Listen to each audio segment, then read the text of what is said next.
Sound off for Chesterfield. Chesterfield is best for you. First cigarette with premium quality in both regular and king size. Chesterfield brings you Dragnet.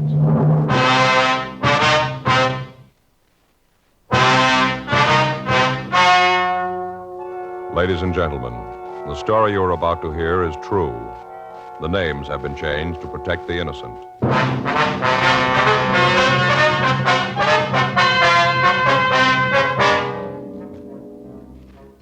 You're a detective sergeant. You're assigned to robbery detail. You get a call from the San Diego Police Department that 3 hold-up men are thought to be heading for your city. You know they're armed. You know they're dangerous. Your job, get them. Years ahead of them all. Chesterfield is years ahead of them all. The quality contrast between Chesterfield and other leading brands is a revealing story. Recent chemical analyses give an index of good quality for the country's 6 leading cigarette brands. The index of good quality table, which is a ratio of high sugar to low nicotine, shows Chesterfield quality highest. Chesterfield quality highest. 15% higher than its nearest competitor.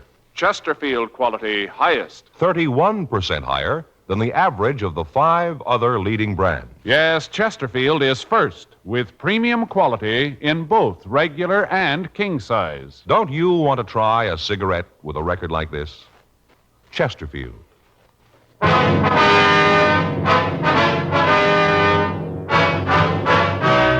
Dragnet, the documented drama of an actual crime. For the next 30 minutes, in cooperation with the Los Angeles Police Department, you will travel step by step on the side of the law through an actual case transcribed from official police files. From beginning to end, from crime to punishment, Dragnet is the story of your police force in action. It was Monday, October 5th. It was warm in Los Angeles. We were working the night watch out of robbery detail. My partner's Frank Smith. The boss is Captain Didion. My name's Friday. I was on my way into the office, and it was 4:58 p.m. when I got to room 27A. Robbery. Hi, Murph. Seen Frank? Yeah, he was here a couple of minutes ago. I think he went down the hall, said he'd be right back. Thanks. How the kids? Well, we're in the cycle again. What do you mean? The cold cycle. Oh, yeah. Oldest boy brings one home with him, gives it to his sister. Then it goes to the baby, then to the wife, and then to me. By the time I got it, the oldest boy's ready to catch it again from me. Doesn't seem to be any end to it. Yeah, I see what you mean. Reading the other day where if you take care of a cold, take a lot of pills, stay in bed, you can shake it in a week. All right. Don't do anything special for it, and it'll take 7 days to get rid of it. Joe? Got an APB here from San Diego. Boys down there really drew themselves a gem. Yeah, can I take a look? Yeah, here it is.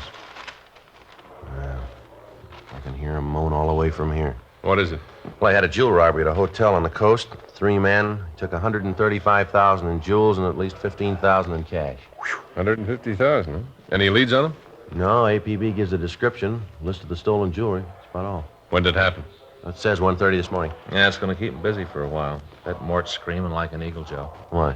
Well, I talked to him last week. Said he was going down to Mexico to do some fishing. Been saving days off for the last 3 months. Won't get to go now. Yeah, I get it. Robbery, Friday. Yeah, go ahead. San Diego. Huh? Yeah, hi, Mort. Yeah, we got the APB. How's it going? Yeah. Uh-huh. When do you figure they left? Yeah. Okay, Mort, yeah. All right, we'll keep an eye open. Right. Bye. What's he got? Well, Davis, Walk, and Hewen are coming up. They're driving? Yeah, they figure the hold-up men are heading this way. The early editions of the afternoon papers came out, and they carried the complete story. 3 men had entered the Carlton Surf Hotel at 1:30 a.m. All 3 were armed, and they forced the manager to open the safe. Inside the vault were the jewels and the other valuables that had been deposited with the management for safekeeping by the guests. After looting the safe, the 3 men had robbed 5 of the guests who had entered the lobby during the time that they'd been going through the safe. After taking all the money and valuables they could find, the 3 men forced the manager and the guests into a back storeroom of the hotel, and they locked them in. None of the victims could tell the San Diego officers what kind of a car had been used, but all of them were able to give good descriptions of the 3 men. The San Diego Police Department had been called, and the men from the Detective Bureau had begun an immediate investigation. From the phone conversation I'd had with Lieutenant Mort Gear, They had evidence to believe that the three men were heading up for Los Angeles. While the three detectives from the San Diego department came to L.A., Lieutenant Gear, Sergeant Tony McGuire would continue the investigation down in their city. 11:12 p.m. Sergeants Carl Davis, Jerry Walk, and Pappy Hewen arrived at the city hall. They filled us in on what had happened. The way the thing looked, it figured that someone who had either worked for the hotel or was working for it had engineered it. How'd that check out? The identification we got? Yeah. Virgil Russell worked for the hotel a year ago as a busboy in the dining room. All the victims gave a positive identification on it. How about the other two, Carl? Nothing on him yet. What made you figure they might be coming up here? Well, Russell's got a record, checked his package, and found that he has a sister in San Diego. Checked her, and she gave us the lead. Yeah. Said her brother and two men came by the house early this morning. Her brother's been staying with her the past few weeks. Anyway, he came by this morning, packed his clothes, said he had to come up to L.A. on business. Well, she have an address up here for him, Carl? Not good. Said he told her he'd get in touch with her. He was staying with a friend in a place out on Olympic Boulevard. Anything on that address? Yeah, our package gave an address out there. Russell had listed a friend of his when he was arrested. We figured he might be out there. Got a good description of the car. One thing is going to help. Yeah. Sister told us that she asked her brother about the other two men. Wanted to know if they didn't want to come to the house. Mm-hmm. Russell said no, they were waiting for him, and the three of them were in a hurry. She couldn't give us a description of the other two. Well, what time this happened? About 5:30 this morning. Well, they came right up here. They'd get in about 8 then, wouldn't they? Yeah, You're pretty sure that these are the right ones now?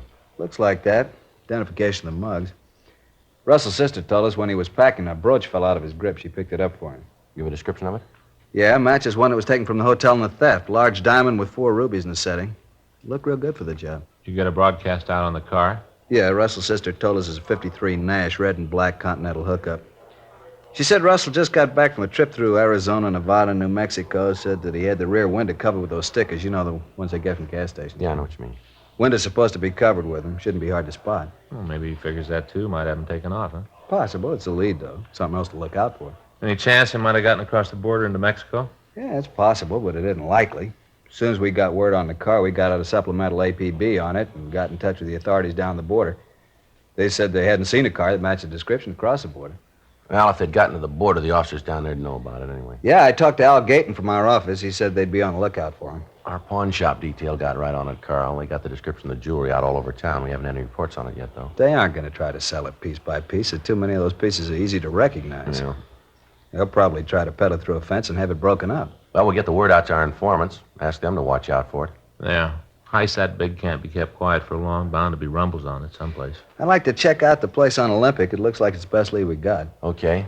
We're walking Hewen, you know. Went down the hall with Murphy. Wanted to check some things at R&I. Well, might as well get on out to Olympic, huh? You got the address? Yeah, you better check the place first. Could be rough. What do you mean? Well, all 3 of them are armed. Russell served time twice before at the joint. Yeah. I don't think he's going to want to go back.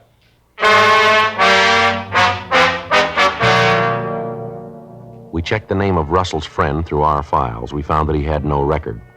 We drove out to the address on Olympic and we talked with the neighbors. From them, we found out that it was not a private residence. We talked to the woman who lived next door. We asked her about the man listed in the San Diego package as a friend of the suspects. She told us she hadn't seen him. Directly in front of the rooming house, we found a car answering the description given us by the sister. There were no lights on in the rooming house. Walk and Hewen covered the rear of the place. Frank, Carl Davis, and I went up to the front door. Pretty dark. I can't see anybody in there, can you? No, I can't. Check the window, see if I can spot anything. Right, Carl. Well, let's try the door. Yeah.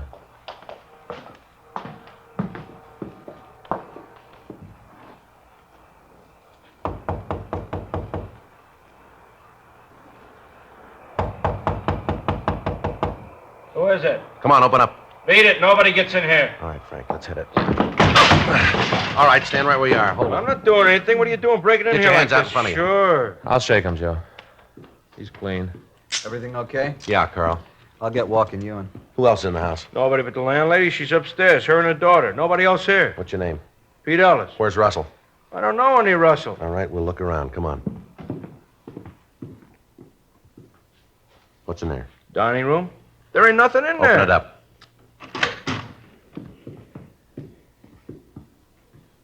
See? Nobody here. Yeah. All right, we'll check the other rooms.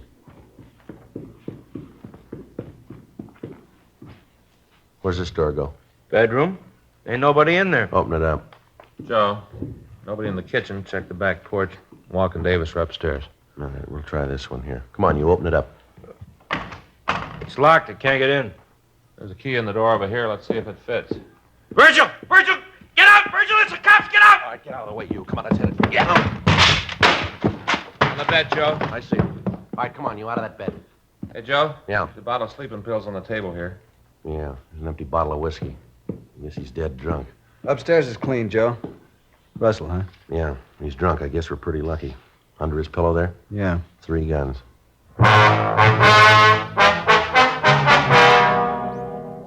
With the suspects in custody, we searched the house. In the back bedroom where we'd found Virgil Russell, we found a folder with all of the newspaper stories of the hotel robbery.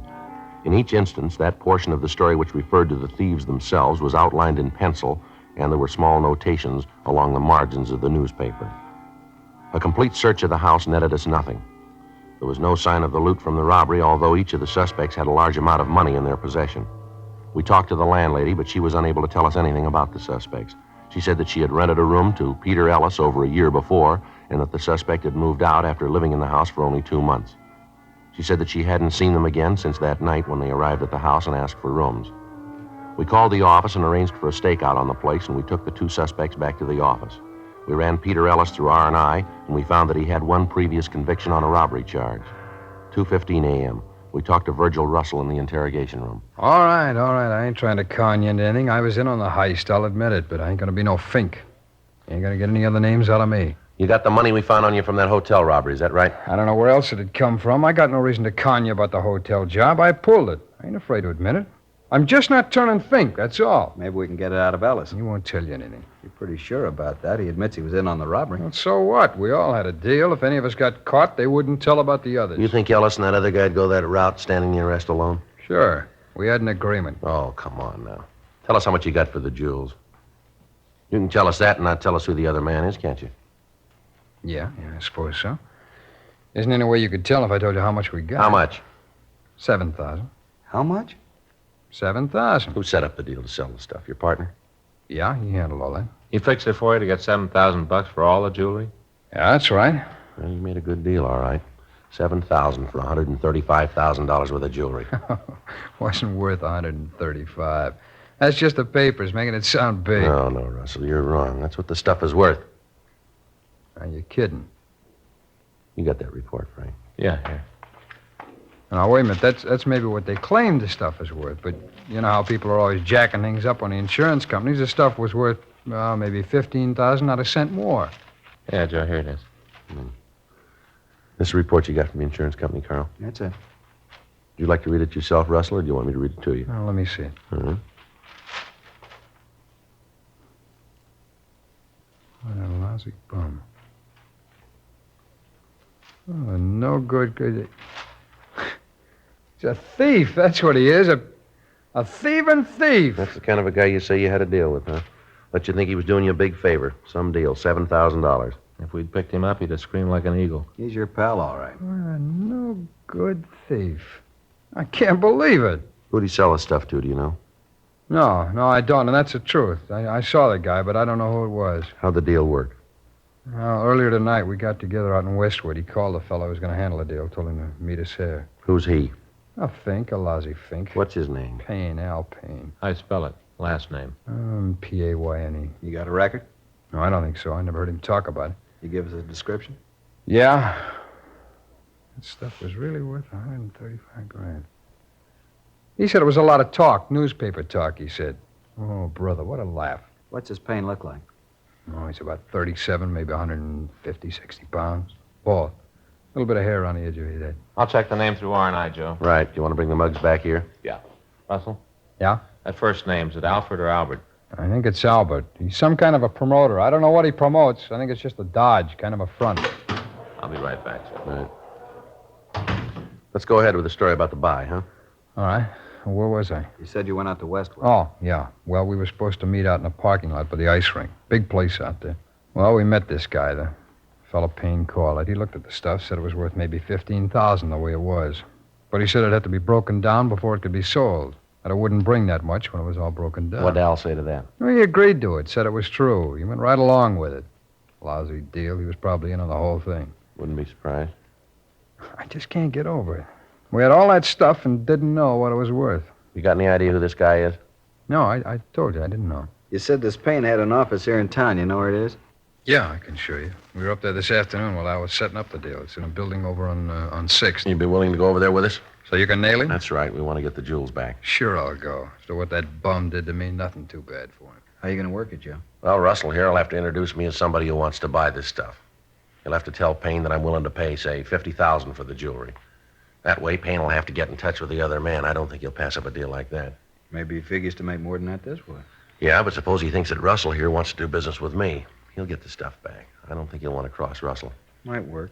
No, we haven't got much choice. We got to get the stuff back before it's broken up. Joe, I got some pictures here. None of them match the description. What was that? None of them match the description. Oh. You want to look at these? Yeah? Joe's going to go see this Payne with Russell and Ellis, try to get a lead on where the stuff is. How are you going to work it? Well, I'll tell Payne I'm interested in buying the jewels, offer him maybe $50,000.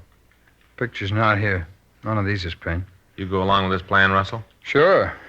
I'd like to see you get him and get him good. It's pretty risky. It doesn't look like there's any other way. Suppose not. Russell? Yeah? We know Payne carries a gun. I'm going to tell you something. I want you to remember it. All right. You get any bright ideas about tipping Payne off about Joe? Remember, we'll have men all through the building. All right. We're not going to start any shooting. Yeah. But we'll finish it.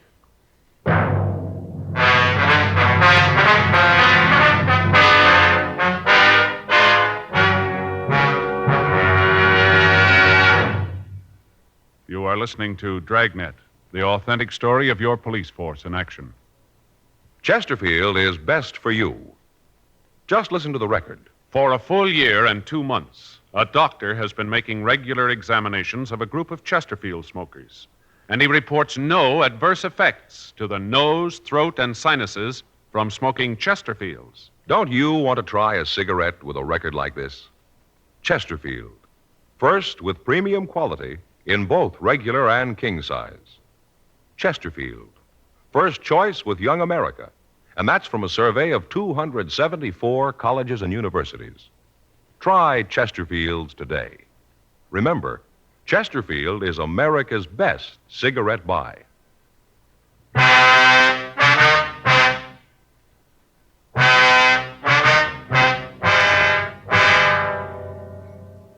The two suspects, Peter Ellis and Virgil Russell, were taken to the main jail and booked in for violation of Section 211 of the California Penal Code.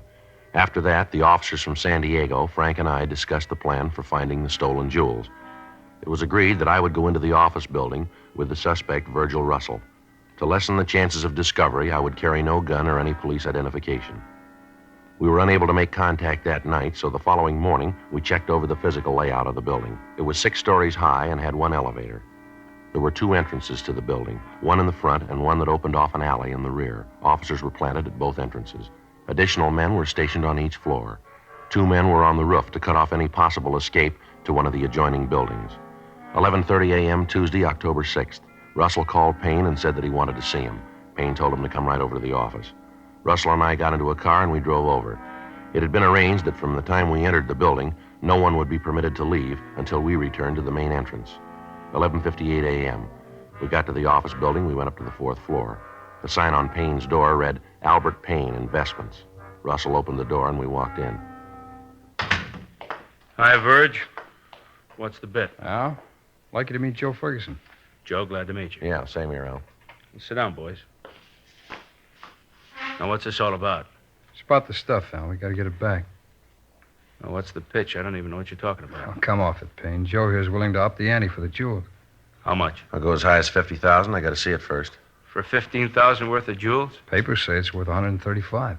I explained that to you. They up the value. It's all insured. People up the price of the insurance companies. Papers up the price. They sell more papers. I told you. Yeah, and I ain't buying it. I want the stuff back. I never even got my cut of the $7,000. Ellis feels the same way. I told you the money'd be coming. Oh, it ain't coming anymore. I want the stuff back.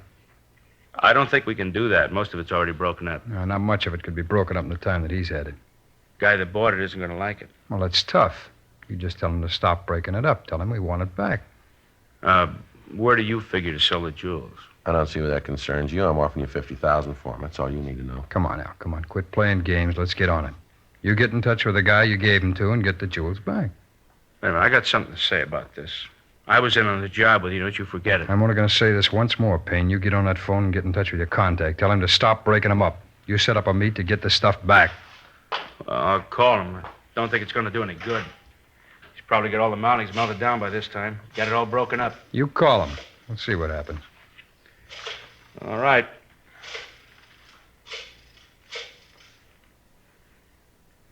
Now, let me talk to Fred.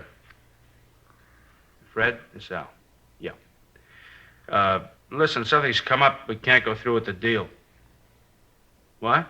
Yeah, I know. I told him. Doesn't make any difference. They want it all back. Yeah, I told him that, too. Doesn't make any difference. You want the jewels back that have been broken down, too? I told you, Al, I want all of it back. Yeah. Yeah, Fred, he says all of it. Okay. When can you make it? Yeah. All right. Yeah, we'll see you then, right. Okay, bye. They'll have the stuff for you tomorrow night. Why does he have to wait that long? How do I know? He just said he couldn't get it any sooner. You should have let me talk to him. I'd have told him. Yeah, sure. How much of it's been broken up? Well, hardly any. Just got started. Fred says almost all whole. Who is this Fred? That's none of your business. I asked you a question, Al. You got your answer. Doesn't make any difference who he is. You and your friends lost up the deal. Be happy. You fixed it fine. Well, I'll come out better. Yeah, you better be right. Now, remember, I got a piece of this. I won't forget. What time tomorrow are we going to meet Fred? Well, he said he'd call. Let me know where and when. Well, it can't be any later than tomorrow. I gotta be leaving then. You're going to have the money with you when you pick up the stuff. I'll aren't you? have it. All of it. I don't want any of this down payment. I told you I'd have. All right, you call me tomorrow about 10, Verge. I'll let you know the details then. Okay. I hope you're right about this, Verge. What do you mean? Well, this deal, I don't like it. I hope nothing happens to louse it up. Yeah, so do I.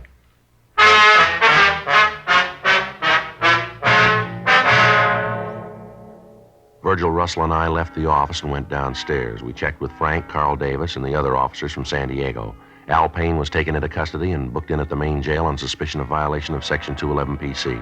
Then we returned to the office. You find out who has the stuff? Yeah, a fellow named Fred. You know who he is? No, not yet, but we will. How'd you figure that? Payne didn't tell you. Well, I saw the number he dialed when he called Fred. It was a Hollywood prefix. That narrows down the area. I can try the number and see who answers.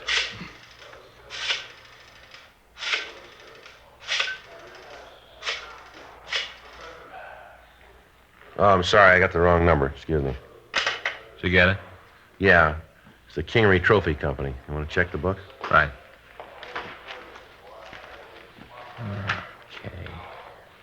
K-I, King, Kincaid. Here it is, Joe. Kingery Trophy Company. It's on Las Palmas. Trophy Company. That'd give him a chance to melt the mountings down to metal, wouldn't it? Be easier to get rid of it that way. Makes sense.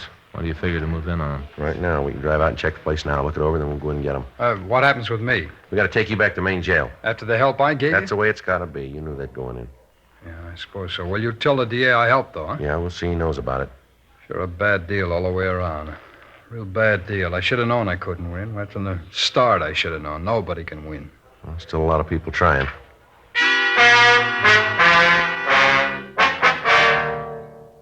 We returned Virgil Russell to his cell, and then we drove out to the Kingery Trophy Company. It was a two-story building on Las Palmas Avenue in Hollywood. They made trophies and fraternity pins. A large sign on the front of the building advertised that they could duplicate anything in metal. We checked with the neighborhood merchants and found that there was a permanent staff of 4 employees. The company was owned by a Roger Kingery, and none of the neighborhood people could tell us anything about an employee by the name of Fred. 5 p.m. The employees of the plant left the building. 1 man remained. From the description we'd gotten from Russell, we figured that he was the person Payne had called Fred. 6:03 p.m. The lights in the rear of the factory went on, and through the windows we could see the suspect working over a small furnace. On a table off to one side, we could see a quantity of jewelry. Frank, Carl, and I went to the side door of the plant while the other officers covered the remaining doors. All right, you ready? Yeah, let's go. Carl? Yeah. I'll hit the door and grab him before he's got the chance to throw the jewelry into the furnace. Right. Grab him, Carl. He's making a break for it. I got it. Hey, what are you guys doing breaking in here like this? Look at that, Joe. Jewelry matches the description of the stolen stuff. Yeah, looks like it. All right, mister, stand still. I'll shake him. He's clean. I don't know what you guys are doing. I don't know what this is all about. All right, save it. What's this jewelry doing here? That isn't mine. I didn't ask you whose it was. I asked you what it was doing here. Fellas say give me $2,500 if I break it down for him. What's the fellow's name? Guy named Payne said he'd pay me to melt it down for him. You know the stuff was stolen? No, I didn't. He just made the deal to melt it down. Didn't he call you this afternoon and tell you to stop breaking it up? Yeah, and then he called back and told me not to pay attention to what he said. Go ahead with the job. I did like he said. Who else is in this with you? What do you mean? Who else here at the factory? Nobody. I'm the only one. I only did it because I needed the money. I don't know where the jewels came from. I didn't care. It didn't make no difference to me. As long as I got mine, I was happy. I didn't know what it was all about. Looks like most of it's here, Joe. How many pieces did you break down? Took a couple of the pins apart. Didn't have the time to melt any of the mounting down. It's all there. All that Payne gave me. What's your name? Fred Michelson. All right, let's go. I didn't know they were stolen. I didn't know anything about it. I just did a job. That's all. Just a job. Yeah, I didn't even get paid for it. don't worry about it. You will.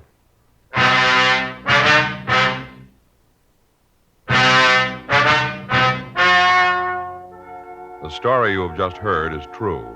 The names were changed to protect the innocent. On February 18th, trial was held in Department 89, Superior Court of the State of California, in and for the County of San Diego. In a moment, the results of that trial.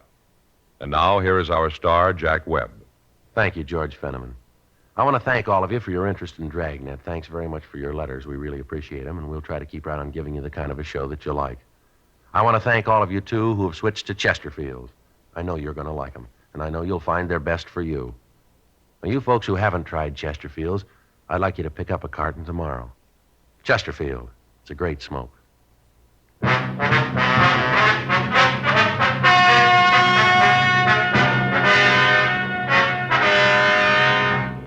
Virgil Nathan Russell, Peter Howard Ellis, and Albert Franklin Payne were tried and convicted of robbery in the first degree. They received sentence as prescribed by law. Fred George Michelson was tried and found guilty of receiving stolen property. He received sentence as prescribed by law. Receiving stolen property is punishable by imprisonment in the state penitentiary for a period of not more than 10 years. Ladies and gentlemen, Lieutenant Jack Allen, Los Angeles Police Department. Thank you. On behalf of the Detroit Police Officers Association, I'd like to present this award to Dragnet. I wonder if you'd read it, Mr. Fenneman. Yes, sir. Whereas the radio and television show Dragnet and its writers, producers, and actors most accurately portray the American police officers and their work. And whereas the result of this portrayal has been to give the people of this country a new insight into their police departments, bringing with it understanding, sympathy, and an aroused public opinion. And whereas Dragnet brings credit to the men and women of the police forces throughout America, therefore we, the Detroit Police Officers Association, representing the patrolmen, detectives, and policewomen of Detroit, hereby cite and commend the show Dragnet and its star, Jack Webb, who plays the part of Detective Sergeant Friday, as the finest and most accurate police program both on television and radio. Signed this date, March 31st, 1953, in behalf of the association by Thomas Duffy, President, Bruce Finney, Vice President, Francis Klein, Secretary-Treasurer. All of us on Dragnet want to thank the Detroit Police Officers Association, and our thanks to you, Lieutenant Allen.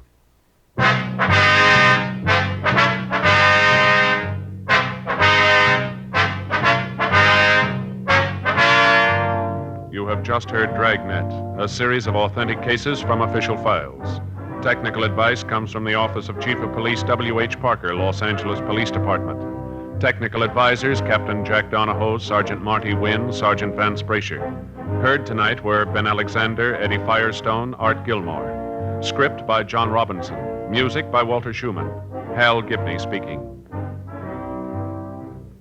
For a million laughs, tune in Chesterfield's Martin and Lewis show Tuesday on this same NBC station. And sound off for Chesterfield's. Either regular or king size, you'll find premium quality Chesterfields much milder. Chesterfield is best for you. Chesterfield has brought you Dragnet, transcribed from Los Angeles.